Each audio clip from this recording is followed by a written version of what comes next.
Guys काफी दिनों से एपिसोड नहीं आ रहे थे क्योंकि मैं काफी ज्यादा बिजी था, पर अगले महीने से एपिसोड आने स्टार्ट हो जाएंगे पहले की तरह। तो अभी शुरू करते हैं अपना ये वाला एपिसोड। कहानी का अगला भाग। काउंटेस एफएल के बाल बनाते हुए उससे बोलती है, बस थोड़े से बाल तुम्हारे कंधे तक आ जाएं, फिर तुम और भी ज्यादा अच्छी लगोगी। उसके बाद काउंटेस उसके घाव पर होली वाटर लगाती है, फिर सोचती है और फिर उससे बोलती है, तुम लड़कों की भेष में क्यों रह रही थी। एफएल बताती है, मेरी मॉम ने कहा था किसी को पता न चले कि मैं एक लड़की हूँ, यहाँ तक कि प्रिंसिपल को भी पता न चले। काउंटेस सोचती है उसकी मॉम को शायद डर था कि अगर किसी को पता चला कि ये लड़की है तो इसके साथ बुरा व्यवहार करेंगे। तभी काउंटेस एफएल को बोलती है, अब से तुम्हें ऐसे बन के रहने की जरूरत नहीं है, तुम लड़की बन के रहो आराम से, तुम काफी ज्यादा अच्छी दिखती हो लड़कियों के ड्रेस में। एफएल उनकी बात सुन के खुश हो जाती है। अगले दिन ड्यूक डोरो की आइडेंटिटी बनवाता है और उसे अपना नोबल सरनेम देता है और उससे बोलता है, इस आइडेंटिटी के कारण तुम्हें फ्यूचर में काफी ज्यादा मदद होगी, यहाँ तक तुम्हारी स्कूल लाइफ में भी कोई प्रॉब्लम नहीं आएगी। एफएल उनसे बोलती है, ठीक है तो मैं और भी ज्यादा हार्डवर्क करूंगी, जैसा जैसा आप कहोगे मैं वैसा ही करूंगी। ड्यूक मन में सोचता है, ये एक बच्ची है, मैं इससे क्या ही करवाऊंगा।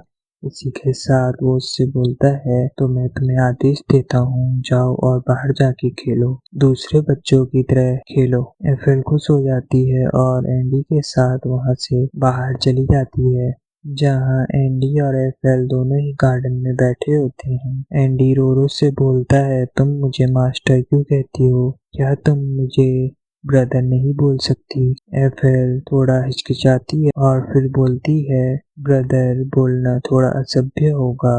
ये सुनकर एंडी थोड़ा निराश हो जाता है, पर उससे बोलता है, ठीक है जब तुम्हारा मन करे तुम मुझे एक बार ब्रदर जरूर बोलोगी, मुझसे ये वादा करो। इसी के साथ वो पिंकी प्रॉमिस करते हैं। थोड़ी देर खेलने के बाद एंडी वहीं पे लेटे लेटे सो जाता है और एफएल सामने का नजारा देखती है जहां उसे लेक दिखाई देता है। वो सोचती है, अगर मैं किसी ऊंचे पेड़ से लेक को देखूंगी तो मुझे और भी ज्यादा अच्छे से दिखाई देगा। इसी के साथ वो एक पेड़ में चढ़ जाती है, पर अचानक से उसका हाथ फिसलता है और वो गिरने लगती है, पर जैसे ही वो गिरने वाली होती है उसे कोई पकड़ लेता है।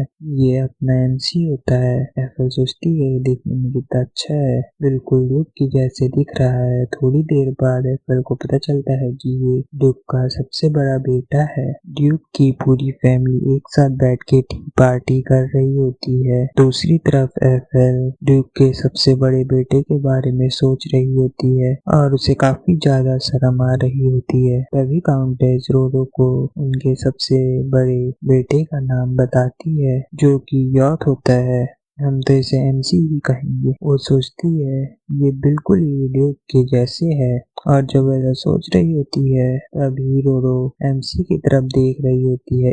इतने में एंडी उसके पास आता है और उससे बोलता है, रोरो तुम कुछ खा क्यों नहीं रही हो। हमारा एमसी बोलता है, क्या रोरो। तभी एंडी बोलता है, हाँ ये नाम फादर ने रोरो को दिया है। तभी एमसी अपने फादर की तरफ देखता है और फिर बोलता है, ठीक है मैं भी अब से इसे रोरो ही बुलाऊंगा। तभी एफएल शर्माते हुए बोलती है, आपको रोरो बुलाने की जरूरत नहीं है। तभी एंडी रोरो के मुंह पे अचानक से केक डाल देता है और रोरो को वो केक काफी ज्यादा पसंद आता है। उसका भरा हुआ मुंह देखकर काउंटेस ड्यूक और बाकी सब उस पे हंसने लगते हैं और वहाँ हंसी का माहौल हो जाता है, पर रोरो को वहाँ थोड़ा अनकंफर्टेबल लग रहा होता है एमसी की वजह से। तभी एंडी रोरो को बोलता है, खाने के बाद हम लोग बाहर खेलने के लिए चलेंगे। तभी ड्यूक के कान पे बटलर उसे बताता है कि आपकी बहन आपसे मिलने के लिए आ रही हैं। फिर हम ड्यूक की बहन को देखते हैं जो कि अपनी बेटी के साथ आती है। ड्यूक की बहन का चेहरा देखकर बिल्कुल ऐसे लग रहा होता है जैसे ये कुछ न कुछ कांड करेगी, इसलिए हम इसे चुड़ैल बोलेंगे। तभी उनके पास वही मेड आती है जो एफएल का ध्यान रखती है और जिसे एफएल से काफी ज्यादा जलन होती है। वो उनको बोलती है ड्यूक अभी टी पार्टी कर रही है। ये सुनकर चुड़ैल बोलती है क्या कोई मेहमान आया है। ये सुनकर वो मेड चुप हो जाती है। तभी चुड़ैल की बेटी, इसका नाम लीडिया है, बोलती है जल्दी बताओ कौन आया है। तभी मेड उनको बताती है हाल ही में एक अनाथालय से लड़की को उठा के लाए हैं। मेड बोलती है डोरो बहुत ज्यादा चालाक है। पहले तो वो लड़के की भेष में थी और अब लड़की बन के यहाँ रह रही है। पता नहीं उसने सब पे क्या जादू टोना कर दिया है कि हर कोई उसे पसंद करने लगा है। यहाँ तक कि ड्यूक ने आपका वाला कमरा भी उसको दे दिया और अपना नोबल सरनेम भी उसे दे दिया।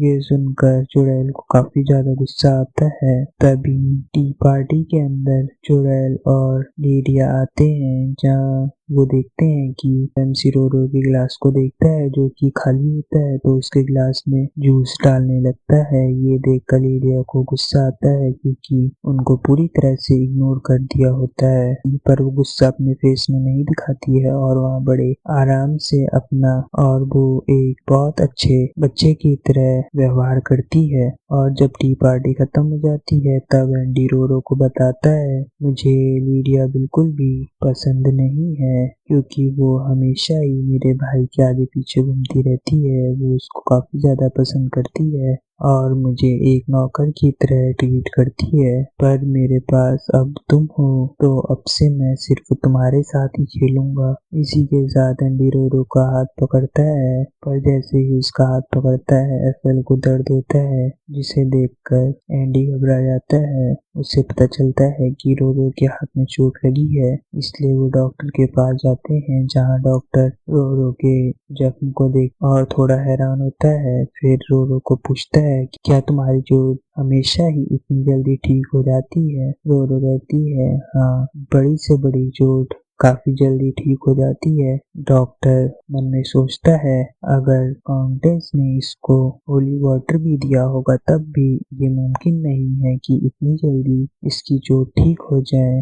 डॉक्टर देखता है कि उसकी पुरानी बॉडी इंजरी सारी ठीक हो गई है। डॉक्टर इन सब बातों को सोच रहा होता है तभी पीछे से एंडी रोरो को आवाज लगाते हुए उसे खेलने के लिए बुलाता है।